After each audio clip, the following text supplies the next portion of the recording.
मौत सबको आनी है। जब लम्हा आता है ना, सांसें थमने लगती है, यानी समझे अगर रूह घुटनों में अटकती है तब एहसास होता है एक बेटा हाफिज होता। जब कमर में अटकती है फिर दिल कहता बेटा हाफिज होता। फिर रूह सीने में अटकती है फिर दिल कहता बेटा हाफिज होता। जब ये रूह हलक तक आती है और जबान पलटे मारती है ना, रूह निकलना नहीं चाहती, जिस्म तड़पता है, दर्द का एहसास होता है, तब दिल कहता है एक बेटा हाफिज होता। अभी आपको एहसास नहीं होगा। अभी आप ये सोचेंगे एक हाफिज बनाया तो क्या कर लिया, 5,000 कमाएगा, 6,000 कमाएगा। फख्र से कहो मैंने बेटा हाफिज बनाया। भले 6,000 कमाए, हलाल के लुक़्मे खाएगा, हराम के नहीं खाएगा। मैं चैलेंज करता हूं, ये 6,000 कमाने वाला उस 60,000 कमाने वाले से अफजल है जो दलाली के 60,000 खाता है। और ये पता चलेगा मरने के बाद कि हमने कैसी औलाद छोड़ी थी, कैसे बच्चे छोड़े थे हमने, कैसी नस्ल छोड़ी थी अपने पीछे। मैं उस बाप को सलाम करता हूं जिसने अपनी जिंदगी में मजदूरियां करके बेटों को हाफिज कुरान बनाया। आप इनके चेहरे देखें, कुछ दाढ़ी वाले भी हैं, कुछ बेदाढ़ी वाले भी हैं। इनमें बताओ कौन सा ऐसा हाफिज है जो मजदूरी नहीं कर सकता। जितने मुझे नजर आ रहे हैं यकीनन इनमें हर बंदा 300-400 रुपए का काम कर सकता है। और साहिब जहां तक काम की बात है, हम एक पेड़ भी अपने घर में लगाते हैं ना तो ये सोच के लगाते हैं कि इस पे या तो फल आएंगे, और फल ना भी आ सके ना तो कम से कम साया तो मिलता रहेगा। ये सोच के एक बंदा दरख्त लगाता है, फिर वो 10 साल 15 साल में दरख्त तैयार होता है। वो भी छोड़िए साहिब, आप मक्का लगाते हो, गेहूं लगाते हो, गन्ना लगाते हो, ये सोच के लगाते हो कि जब ये फसल बढ़ेगी, जब इसको काटूंगा तो मुझे इसका सिला मिलेगा, इससे मेरे घर के अंदर रिस्क आएगा, नाज आएगा, बेचूंगा तो पैसा मिलेगा। इतनी चीजें सोच के तुमने फसल लगाई है। अगर एक खेत से किसान को इतनी उम्मीद है, एक दरख्त से मालिक को इतनी उम्मीद है, एक बाग से मालिक को इतनी उम्मीद होती है, तो बताओ बेटे से बाप को कितनी उम्मीद रही होगी। जब बेटा पैदा होता है बाप कहता है खुशियां मनाओ, खुदा ने बेटा दे दिया है, बुढ़ापे का सहारा है, रीढ़ की हड्डी है। लेकिन हैरत होती है साहिब, जब मैं देखता हूं कभी इदारों के अंदर आकर के, कभी छोटे बच्चों का मंजर देखें, कभी आप जवानों को देखें, आप छोटों को देखेंगे तो वो नक्शा नजर आता है।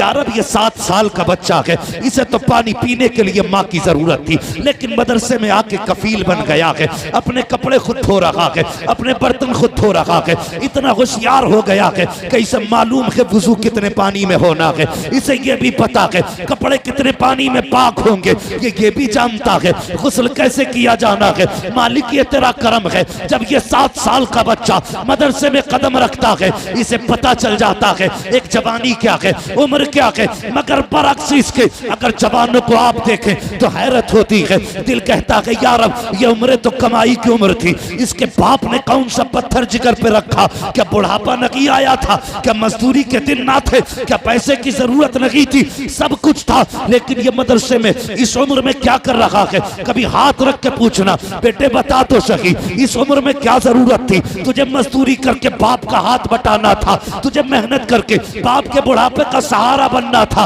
तो जवाब आता है नादान, हमने दौलत के लिए बच्चे नहीं पाले हैं, हमने शान के लिए नहीं पाले, हमने बच्चे पाले हैं तो कुरान के लिए पाले हैं, दीन के लिए पाले हैं। पैसे तो दुनिया कमाती है, लो ये बेटा मदरसे दे रखे हैं और बदले में कुछ नहीं चाहिए, बस इतना मुस्तफा कहते हैं ये भी मेरा है, इसका बाप भी मेरा। सुभान अल्लाह। धारे तकबीर, धारे रिसालत, धारे गौसियत, मसलके आला हजरत हजरत अल्लामा मुफ्ती हमाद साई किबला उलमा अहले सुन्नत। मैं सलाम करता हूं उन माओं को जिन्होंने इन बच्चों को रोटियां बना के खिलाई है। मैं सलाम करता हूं उन बहनों को जिन्होंने वक्त से पहले इनके कपड़े धुल के तैयार किए। कि जिन्होंने ऐसे भाइयों की खिदमत की, वो यार वकील क्या देगा बहन को, जज क्या देगा बहन को, मंत्री क्या देगा बहन को, कोड़ी तो कोड़ी के वो कागजात जो आंखें बंद करके किसी के नहीं रह जाते। खुदा की कसम तुमने उन्हें रोटी बना के खिलाई है जो तुम्हें वो जन्नत दे के जा रहे हैं जो खुदा नसीबों से दिया करता है। क्या बात है, सुभान अल्लाह। नसीबों से खुदा देता है। अल्लाह इन भाइयों को सलामत रखे। और याद रखिएगा मेरी एक बात, बहुत गौर से मेरी बात सुनिएगा, सबको औलाद प्यारी होती है कि नहीं? बोलो। नींद आ रही है तो बिल्कुल मत बोलो, और कोई सो रहा तो उठाना मत, इसलिए मत उठाना, अगर यहां मौत आ गई तो इंशाअल्लाह जन्नत में ही जाएगा वो।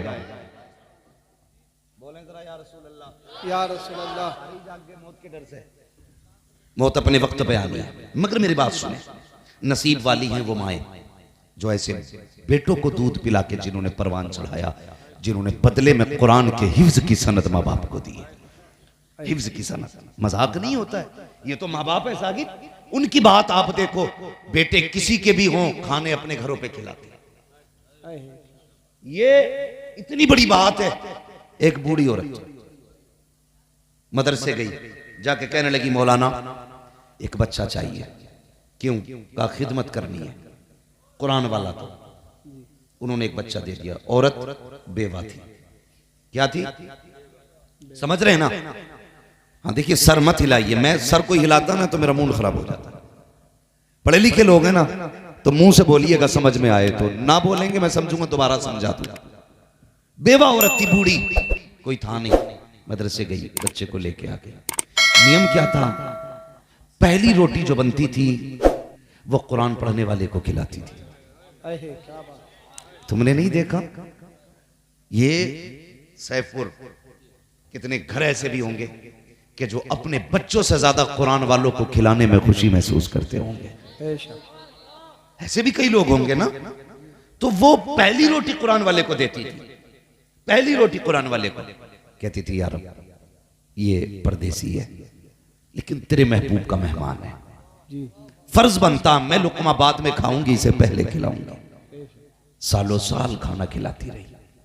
एक दिन जब इसका हिफ्ज मुकम्मल हुआ ना, और ये कुरान वाले भी अल्लाह सलामत रखे, इनकी मोहब्बत है, ये जिसके यहाँ दस्तरखान पे रोटी खाते हैं ना उसे सगी माँ समझते हैं, जिसकी कमाई खाते हैं उसे सगा बाप समझते हैं। ये कितना प्यार देते हैं। ये उम्रें हो गई, ये उलमा बैठे हैं, खुदा की कसम ये सब कुछ भूल सकते हैं लेकिन कभी उनको नहीं भूल सकते जिन्होंने बचपन में इन्हें खाने खिलाए थे। क्या बात? भूल सकता है कोई? हम नहीं भूल सकते। जिसने हमें रोटी खिलाई थी बचपन में, हम उसे नहीं भूलते, नहीं भूलते। हम सगे माँ की तरह उस माँ को भी इज्जत देते हैं जो हमें रोटी खिलाती है। हम भी पढ़े बाहर, हमने भी रोटी खाई है किसी के दस्तरखान पर। अल्लाह उनके घरों में बरकतें नाजिल करे जिन्होंने हमें अपने टुकड़े खिलाए थे। हाँ, तो बड़ी खुशी होती है ना। ये भी अपने माँ बाप की तरह उनको समझते हैं। और माँ बाप भी, खुदा की कसम, कई बार तो मैंने देखा है कि जब सगे बेटे की शादी है ना, तो जब बड़े बेटे की शादी होती है तो हाफिज का पहले हाथ पकड़ के कहते नहीं बाकी के कपड़े बाद में बनेंगे, तेरे कपड़े पहले से लेंगे। ये प्यार घर वाले देते हैं, ये प्यार घर वाले देते हैं। तो कभी ऐसा भी होता है ना कि सबसे पहले खाना, जब इस बच्चे का हिफ्ज़ मुकम्मल हुआ ना तो दिल में आया यार ये खुशखबरी सबसे पहले उस माँ को जाके दूं जिसने पहली रोटी खिलाया करती थी। ये सोच के दरसगाह से उठा, दौड़ लगाई, दरवाजे पे पहुंचा। क्या देखता कि भीड़ लगी है लोगों की। कहा क्या बात है? कहा आज इस खातून का इंतकाल हो गया जो रोज तुझे पहली रोटी खिलाया करती थी। अल्लाह अकबर। दस्तरखान के आगे आया, आके दरवाजे को देखा, बूढ़ी माँ जनाजे पे लेटी हुई थी, आंसू पोंछता हुआ तालिब इल्म था, वापस चला गया। जाकर के किसी से बात नहीं की, गुजरा अपना कमरा बंद किया, आंसू बहा के कहता यार अब वो आ रही है जिसने मुझे रोटी खिलाई थी, आज वो दुनिया से जा रही है जिसने पहली रोटी का लुकमा मेरे मुंह में दिया था। ए मालिक मैं उसे क्या दे सकता हूँ, आज वो तेरी बारगाह में आ रही है, बस इतनी इल्तिजा है इसको जन्नत अता फरमा देना। अल्लाह अकबर। 3 दिन गुजरे हैं, गली में शोर हो रहा था, कोई कह रहा था मैंने इसे ख्वाब में देखा है, बड़े अच्छे लिबास में थी, किसी ने कहा मैंने भी देखा है ये जन्नत की बहारों में थी, तीसरा कहने लगा मैंने कहा खातून बता तो सकी क्या मामला हुआ, कैसी बनी गुजरी। उसने कहा जब मैं मर के कब्र में आई रब ने कहा हिसाब तो छोड़, तू जो लुकमे कुरान वाले को खिलाया करती थी, मैंने तुझे पहले लुकमे के बदले में जन्नत का हकदार बनाया। ऐसा क्या बात है। नारे तकबीर, नारे रिसालत, बस लगे आला हजरत, चश्मे दस्तार बंदी। हाँ, ये है कुरान वाले। इज्जत किया करो इनकी, आहे खिदमत किया करो। आज सबसे ज्यादा मजलूम अगर कोई है तो ये कुरान वाले, बेशक सबसे ज्यादा मजलूम ये कुरान वाले।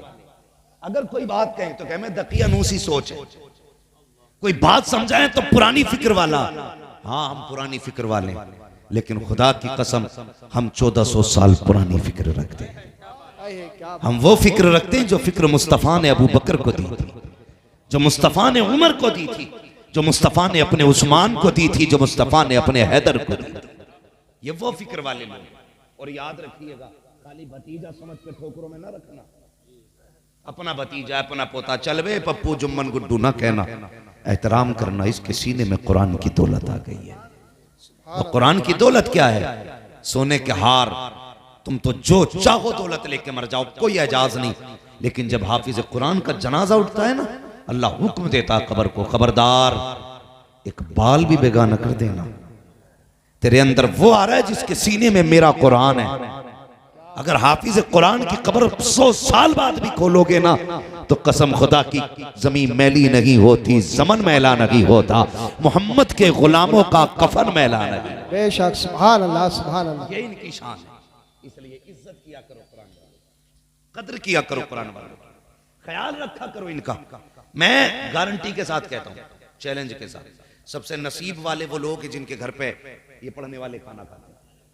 कह दूं एक बात, नाराज तो नहीं होंगे?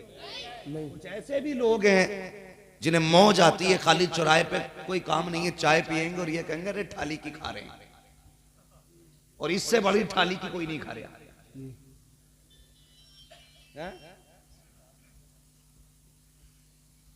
नहीं, साथ क्या, ये तो 70 की भी खाएंगे भाई। अल्लाह ने रिस्क बखेरा ही इतना मौलवी का।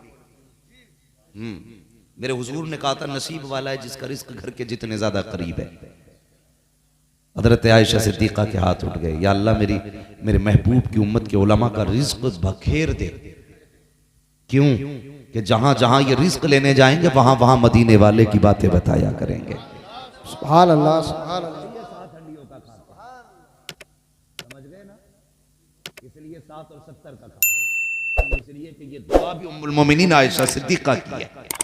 ये सच्चे बाप की सच्ची बेटी की दुआ है, इसलिए 70 हंडियों का खाते हैं। मगर सोच तो सही, चौराहे पे खड़े होकर कितनी आसानी से बकवास कर जाते हैं लोग। कहते हैं देखो तो सही, फ्री की खा रहे हैं, थाली की खा रहे हैं। नहीं, खुदा की कसम तू सोच भी नहीं सकता, समझ भी नहीं सकता इनका रुतबा क्या है, इनकी अपनी शान क्या है। जरा सोच तो सही, ये चलें कब्रिस्तान से तो अल्लाह अजाब उठा दिया करता है, हाथ उठा के दुआ कर दें तो अल्लाह पेड़े पार कर देता है, अगर किसी के लिए बद्दुआ कर दें तो अल्लाह नहारे पट्ट कर देता है। इनकी जबान का मामला क्या है, सोच भी नहीं सकते हो। इनकी खिदमत किया करो, इनकी खिदमत किया करो। कितनी अजमतों वाले हैं ये, कितनी शानो शौकत वाले हैं ये, सोचो तो सही। अल्लाह अकबर फरमाया गया, ये जो तालिब इल्म हुआ करते हैं ये जन्नत की चिड़ियां हुआ करते हैं, जन्नत के परिंदे हुआ करते हैं। इनकी खिदमतें किया करो, इनको इज्जतें बख्शा करो। आज कितनी आसानी से हम किसी को भी जलील कर देते हैं, किसी को भी छोटा बड़ा कह करके उसकी औकात घटा दिया करते हैं। यहाँ जो चाहो कर लो, जो चाहो नाम दे दो, मरने के बाद पता चलेगा किसका कितना मकाम है। अल्लाह हुक्म देगा फरिश्तों को, जाओ पूरे अहले महशर में चले जाओ और जो कुरान वाले थे उन्हें बुला करके ले आओ। फरिश्ते कहेंगे मालिक बता तो सही, कुरान वालों की पहचान क्या है? किसी के बैच लगा है, किसी के बिल्ले लगे हैं, या किसी के कांधे पे लिखा है कि ये कारी कुरान है, या किसी के माथे पे लिखा है ये कुरान वाला है। रब फरमाएगा नहीं नहीं, न किसी के बिल्ले लगे हैं, न किसी के बैच लगा है, न किसी के माथे पे लिखा है, ना किसी के कांधे पे लिखा है। का मालिक पहचानेंगे कैसे? फरमाएगा जाओ सबके मुंह सूंघना, जिसके मुंह से मुश्क की खुशबू आती होगी वही कुरान वाला हो। बेशक, सुभान अल्लाह, सुभान अल्लाह। बहुत अच्छा है, क्या बात है, बहुत खूब। सुभान अल्लाह, सुभान अल्लाह। खुशबू आती होगी बेशक, कुरान वाला होगा। एक बच्चे को नहीं पढ़ाएगा, एक को भी, नस्ल में शायद एक भी पढ़ा हुआ ना हो, और जाहिल होके खुद सबसे बड़ा मुफ्ती बनता। क्या हाँ हमसे पूछो मौलवियों की बातें, सुभान अल्लाह। हमसे पूछो, तुझसे पूछे बता निकाह में कितने फर्ज है, कितने वाजिब है, कितनी सुन्नतें बता, चल ठेकेदार बना घूम रहा दीन का। उलमा को छोड़ के है कोई जो बताए निकाह में कितने फर्ज है, कितने वाजिब, कितनी सुन्नतें? उलमा को छोड़ के, तलबा को छोड़ के नहीं बता सकते तो चौराहों पे मुंह मत बजाना। क्या बात है, हक बात है। मैंने वो बात पूछी है जिससे सबका सबका है। मैयत नहलाने का तरीका नहीं पूछा है जो गांव में एक ही होता है। निकाह तो सभी का होगा इंशाअल्लाह। अरे ये बुड्ढे बुड्ढे ही गर्दन हिला रहे हैं, ये जवान क्यों नहीं बोल रहे भाई? सबका ही होना निकाह। अगर खाली निकाह बोल दो तो मुराद कुछ और ले लें। जी जी चलो शादी तो सबकी होगी ना। जी। शादी सब समझ के निकाह सोच रहे नंबर 2 वाला, जबकि असली निकाह है। असल निकाह असल क्या है? निकाह है। ये नहीं पता निकाह में कितने फर्ज, कितने वाजिब, कितनी सुन्नत है। मगर करो कहेगा ये इमाम रखने का नहीं है भाई, ये इमाम रखने का नहीं है। कहा क्यों? कि किरात सही नहीं है। क्लास सही। हाँ? वो आदमी कहता किरात सही नहीं जिसे कलमा याद नहीं। मेरे एक दोस्त थे ना, मैं वहां जलसा करने गया तो वो इत्तेफाक से उसी दिन आए थे। और मालूम है कौन थे मेरे दोस्त? वो मुफ्तियों को पढ़ाया करते थे। तो एक बुड्ढा कह रहा खड़े होके जी पहले इम्तिहान लेंगे बाद में नमाज पढ़वाएंगे। हाँ तो बोले क्या इम्तिहान लेना? कह रहे इम्तिहान लेंगे। ये बोलना भी नहीं आता ना, इम्तिहान लेंगे। क्या लेगा भाई? कि नात सुनाओ। मुफ्ती का इम्तिहान ले रहा, कह रहा नात सुनाओ। जी जी। अच्छा गवैया अच्छा है तो नमाज हो जाएगी। तकरीर सुनाओ, अच्छा चीख अच्छा लेता नमाज हो जाएगी। असल है कुरान। जी जी। जब तक कुरान दुरुस्त मायजूज़ु बिहिस्सलाह, इतना दुरुस्त कुरान नहीं होगा जितने से नमाज दुरुस्त हो सके, उस वक्त तक नमाज ही नहीं होगी ना। आज तो जिसकी मर्जी आती है कान पकड़ के कहते हैं चल बे चल निकल। ये सोचता है इमाम मेरे बाप की बपोती है। लोग पूरा गांव से पूरा कहता है मैंने नहीं निकाला जी, उसने निकाला। हमारी आदत देखिए, ये हर गांव की कहानी है। मैंने नहीं निकाला, उसने निकाला। क्या कह मैं वो बड़ा आदमी, बड़ा गंदा आदमी है, उसने निकाल दिया।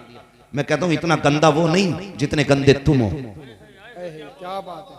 क्योंकि एक गंदा आदमी एक पारसा को निकाल के खड़ा कर दे और तुम्हारे मुंह पे ताला लगा रहे।